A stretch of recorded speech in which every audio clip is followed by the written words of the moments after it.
तो इसके पहले लेक्चर में एक एनालिटिक फंक्शन का काफ़ी अच्छा क्वेश्चन देखा था हम लोगों ने, ठीक है। अब इस लेक्चर में हम लोग इस लेक्चर में भी अच्छा ही क्वेश्चन देखने वाले हैं, वो अलग बात है। तो ये क्वेश्चन नंबर हम लोग सेकंड एनालिटिक फंक्शन का लेंगे, क्योंकि एनालिटिक फंक्शन काफ़ी अच्छा और इम्पॉर्टेंट टॉपिक है। तो इसके 3-4 न्यूमेरिकल तो बनते हैं, ठीक है। तो देखो, ये हो गया मेरा F of Z equal to x minus Y का whole square plus 2 iota bracket में एक्स प्लस वाई स्क्वायर, और उसमें बताना क्या है, find the analytic region of, ठीक है। हमको इसका एनालिटिक रीजन बताना है, ठीक है। अब उसके लिए हम इस क्वेश्चन को सॉल्व करते हैं, ठीक है। तो क्वेश्चन ज़्यादा लेंदी नहीं है, बहुत आसानी से सॉल्व हो रहा होगा, ठीक है। तो ध्यान से देखो, given f of Z equal to u plus iota v, ठीक है, जो कि है मेरा, अब इसको एफ ऑफ जेड को यू प्लस आयोटा वी लिखा, जो पहले वाले क्वेश्चन में सेम स्टेप किया था वही रिपीट कर रहा हूँ, ठीक है। एक्स माइनस वाई का होल स्क्वायर, ठीक है, और plus 2 iota x plus y, ठीक है। तो हम लोग अब इसमें से u और v को अलग कर ले। u क्या होगा हमारा, u मेरा ये वाला पार्ट हो जाएगा, और आयोटा के साथ क्या है, 2 है और x प्लस वाई है, ठीक है। तो u और v को अलग कर लेंगे, ठीक है। तो u और v को अलग मैंने दिखा दिया आपको। तो अब क्या करते हैं, कंपेयरिंग करते हैं, ठीक है। तो comparing real and imaginary parts, real और इमेजिनरी पार्ट्स को कंपेयरिंग करते हैं। तो u क्या था मेरा, u equal to x minus Y का होल स्क्वायर था, ठीक है। और पहले क्या फाइंड आउट करते हैं, पहले del u upon del x find out करते हैं। तो इसका डिफ्रेंसिएशन क्या होगा, ये 2 जो है पावर का वो आगे आ जाएगा, और फिर पावर में -1 होगा तो x माइनस वाई रह जाएगा, और x का डिफ्रेंसिएशन 1 आएगा और y का तो फिर 0 ही हो जाएगा, ठीक है। तो ये हो गया। और दूसरी बात करते हैं हम यहाँ पे कि इसके बाद हम लोग फाइंड आउट करेंगे del u upon del x का कर चुके हैं, तो del u upon del y find out करेंगे। तो del u upon del y क्या हो जाएगा हमारा, वो हो जाएगा मेरा, पावर क्या होगा, पावर आगे आ जाएगा, इसका पावर आगे आ जाएगा ना, तो वो आ गया x माइनस वाई, ठीक है। तो x का डिफ्रेंसिएशन तो 0 हो जाएगा, लेकिन जो माइनस वाई है उसका डिफ्रेंसिएशन क्या हो जाएगा, -1 हो जाएगा, ठीक है। तो ये हो गया, और ये मल्टीप्लाई में है, तो ये वाला पार्ट आ गया मेरे पास। अब हम लोग बात करते हैं v ऑल्सो, v क्या होगा मेरा, 2 इंटू एक्स प्लस वाई है, ठीक है। अब इसका डिफ्रेंसिएशन करना है, तो देखते हैं। तो जो हमारा del v upon del x होगा वो क्या होगा, देखते हैं, ठीक है। तो देखो, तो ये 2x, पहला टर्म 2x होगा, और 2x का डिफ्रेंसिएशन क्या होगा, 2 होगा, और 2y का डिफ्रेंसिएशन 0, तो ये 2 आ गया, ठीक है। और वैसे ही del v upon del y क्या आ जाएगा मेरा, 2 आ जाएगा, क्योंकि 2x का डिफ्रेंसिएशन 0, लेकिन y का डिफ्रेंसिएशन 2 इंटू वाई का 2 आ जाएगा, तो ये 2 रह गया, ठीक है। अब ये करने के बाद हम लोग को क्या करना है, हम लोग को कॉची रायमन इक्वेशन वाला देखना है, ठीक है। तो देखते हैं कि वो सेटिस्फाई कर रहा है कि नहीं इस बार।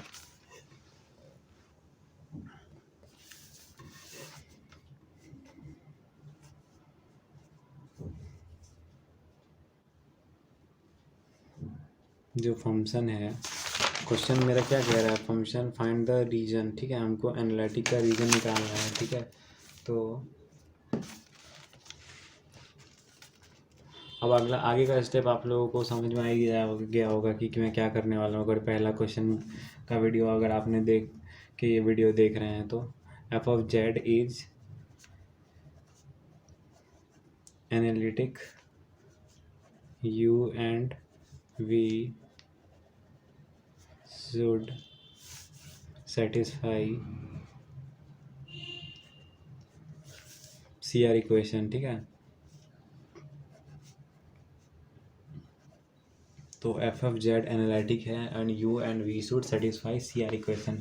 तो क्या था मेरा, तो मेरा ये था कि del we upon del x जो है वो है मेरा del del u upon del x जो है मेरा, वो है मेरा del we upon del Y, ये पहला था, ठीक है। और दूसरा क्या था मेरा, दूसरा था मेरा del u upon del y, ठीक है। हमको एनालिटिक फंक्शन का रीजन फाइंड आउट करना है, तो ऑब्वियसली ये एनालिटिक फंक्शन है तभी तो हमको रीजन फाइंड आउट करने के लिए बोल रहा है, ठीक है। तो एनालिटिक फंक्शन का रीजन है तो ये दोनों तो सेटिस्फाई कर जाएगा, ठीक है, क्योंकि रीजन है। और इसको सेटिस्फाई कराने के लिए क्या करेंगे, तो देखो हम लोग डायरेक्टली इक्वल नहीं बोल सकते हैं अभी, क्योंकि एक का वैल्यू हमारा 2 आया है, ठीक है, जो हमारा del we upon del y है वो 2 आया है, और डेल यू अपॉन जो डेल एक्स है वो हमारा t into x minus y आया है, ठीक है।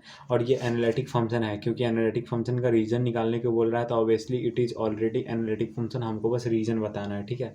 तो रीजन बताने के लिए हम क्या करेंगे, इन दोनों को इक्वल कर देते हैं, 2x minus y equal to 2 कर देते हैं, ठीक है, इक्वल टू, ये देखो इक्वल टू 2 कर देते हैं, ठीक है।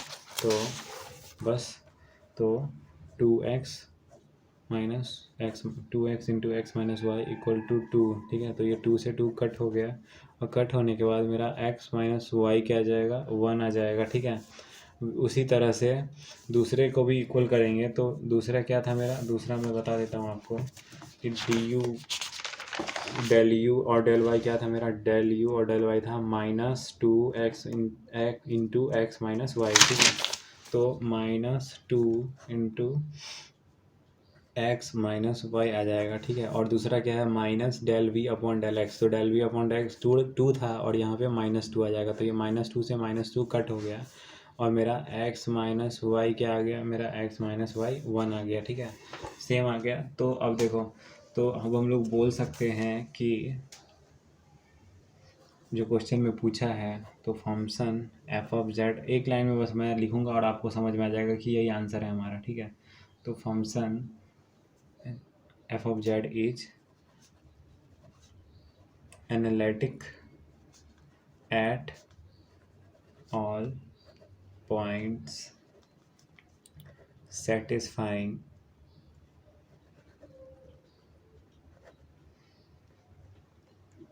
ऐसे तो x और y के अनगिनत वैल्यू होंगे जिसमें हमको 1 मिल रहा होगा, ठीक है,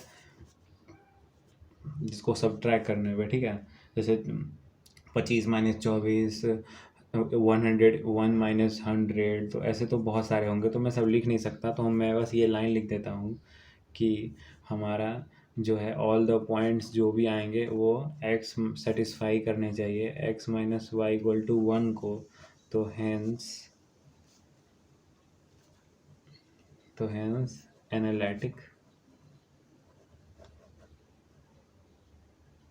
reason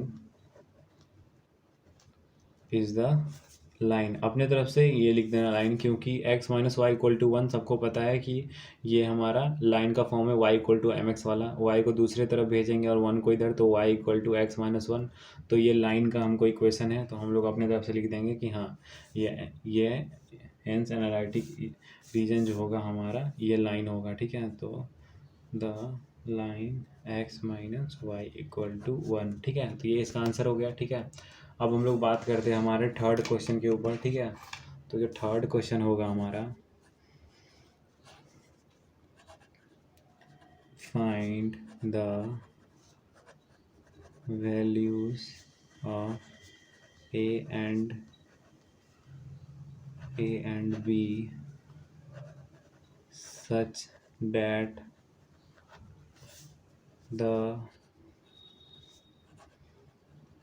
the function f of z equal to x square plus ay square minus 2xy plus iota bx square minus y square plus 2xy, ठीक है,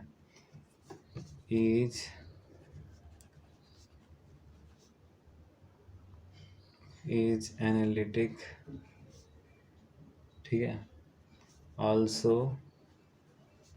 find f डैश जेड, ठीक है। तो ये मेरा क्वेश्चन है, ठीक है। तो find the value of a and b such that the function of f of z equal to x square plus a y square minus 2x plus iota into b x square y square plus 2xy is analytic.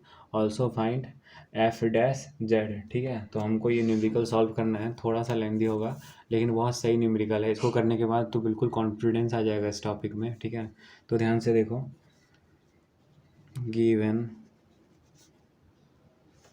F of Z equal to u plus iota v, जो हर question का पहला step रहता था, और उसको किसके equal लिखते थे, S square plus a y square minus 2xy, ठीक है। इसको ब्रैकेट में आ गया क्योंकि ये मेरा रियल पार्ट है, और plus iota into imaginary part क्या है मेरा, b x square minus y square plus 2xy, ये मेरा इमेजनरी पार्ट है, ठीक है। इसके अगला स्टेप क्या होता है, अब तो समझ में आएगी आपको, कंपेयरिंग करने वाला स्टेप होता है। तो कंपेयरिंग रियल एंड इमेजिनरी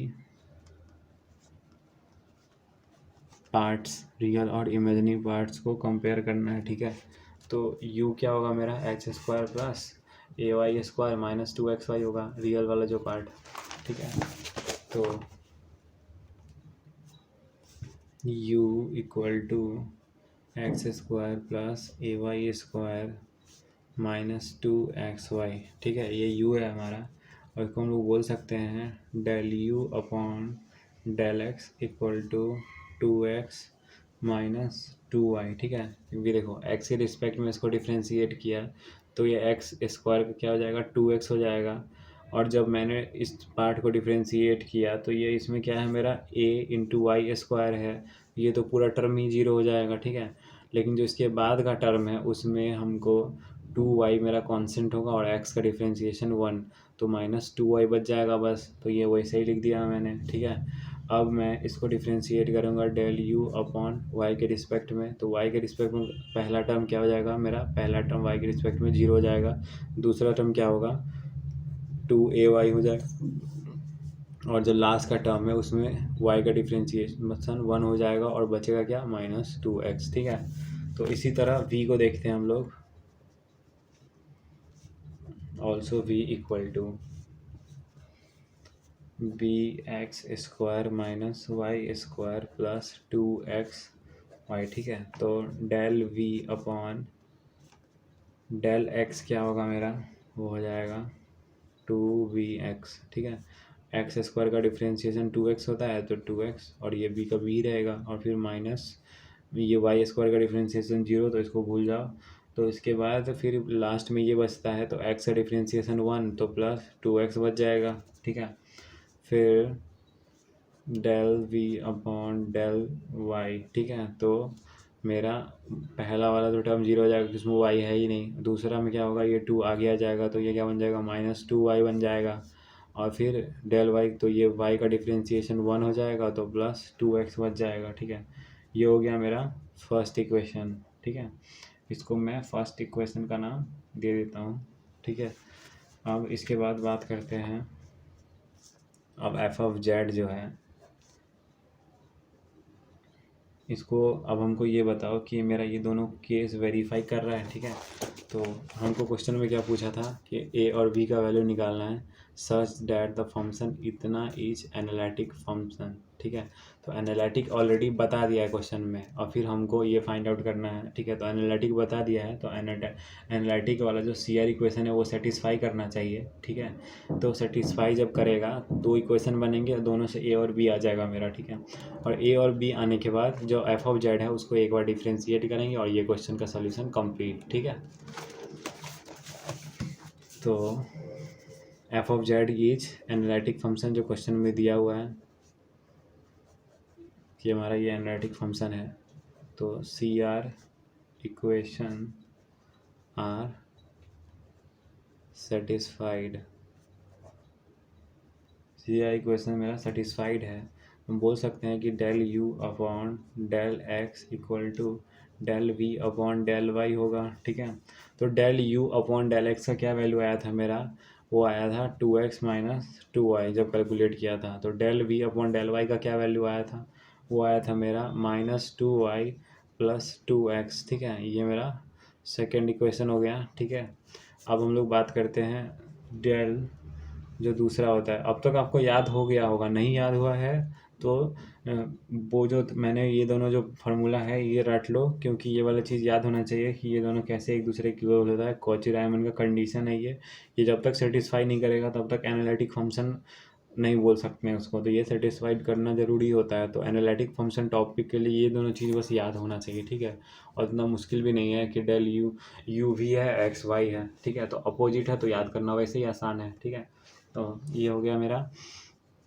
अब देखो, अब आ गया मेरा नीचे में डेल एक्स, ठीक है। अब इसको भी वेरीफाई करना चाहिए, एनालिटिक फंक्शन है तो, ठीक है। तो 2a वाई माइनस 2x, ठीक है, equal to minus 2bx minus 2y, ठीक है। ये हो गया। अब क्या मैं इस इक्वेशन को ऐसे लिख सकता हूँ क्या, दूसरे तरफ है इस तरफ ले आते हैं -2bx को, तो इधर क्या आ जाएगा +2bx, ठीक है। और ये क्या आ जाएगा +2ay, और ये -2x को दूसरी तरफ भेजते हैं तो -2y प्लस 2x, -2x को दूसरी तरफ भेजा तो +2x हो गया। तो अब समझ में आया इसको करने का फ़ायदा, क्योंकि दूसरे साइड जो भी हमारा टर्म है ना वो इक्वल आ गया इक्वेशन के अंदर। और जब इक्वेशन को आप सॉल्व करोगे तो ये दोनों पार्ट तो हमारा सब्ट्रैक्ट करते ही कट हो जाएगा, ठीक है। तो बस, तो मैं लिख सकता हूँ कि ये जो इक्वेशन सेकेंड और थर्ड है, ठीक है, तो from second and third, second और थर्ड को जब हम लोगों ने सॉल्व किया तो इसको सॉल्व करने से आप लोग खुद से कैलकुलेट कर लेना इन दोनों इक्वेशन को सॉल्व करके, तो हमको मिला we get a equal to -1 and b equal to 1, ठीक है। अब ये तो मेरा a और b का वैल्यू आ गया जो क्वेश्चन में पूछा था। और दूसरा सवाल क्या था क्वेश्चन में, नाउ हमको function of f of z बताना था, ठीक है। तो वो क्या होगा मेरा, तो फंक्शन ऑफ ये u एफ ऑफ जेड क्या होता है मेरा, u प्लस आयोटा वी होता है ना। लेकिन हमको क्या है कि एफ ऑफ जेड नहीं, सिंगल डिफ्रेंशिएशन बताना है। तो del u upon del x और अपॉन में del u upon del x, ठीक है। इसका डिफ्रेंशिएशन करना है हमको, ठीक है। तो इसको एक्स के रिस्पेक्ट में डिफ्रेंशिएट कर रहे हैं, ठीक है।